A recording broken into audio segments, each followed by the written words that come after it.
காய்ச்சலின் போது நாம் எந்த உணவு சாப்பிட்டாலும் அது கசப்பாகத்தான் இருக்கும். காய்ச்சல் அடிக்கும் போது தண்ணீர் குடித்தால் கூட அது கசப்பாகத்தான் இருக்கும். ஏன் அப்படி வாய் கசப்பாக இருக்கிறது என்று உங்களுக்கு தெரியுமா? இதற்கான காரணம் என்னவென்றால், காய்ச்சல் வந்தாலே நம் உடலில் கிருமிகள் வந்துவிட்டது என்று அர்த்தம். நம் உடம்பில் இருக்கும் அந்த கிருமிகளை எதிர்த்து நோய் எதிர்ப்பு அமைப்பு போராடுகிறது. இந்த நோய் எதிர்ப்பு அமைப்பு போராடுவதற்கு பயன்படும் ஒரு அமிலம்தான் சைட்டோகைன்ஸ்.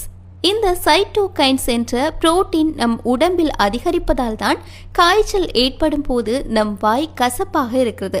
சைட்டோகைன்ஸ் என்ற அமிலம் தான் காய்ச்சல் ஏற்படும் போது வாய் கசப்பாக இருப்பதற்கு ஒரு முக்கியமான காரணமாக இருக்கிறது.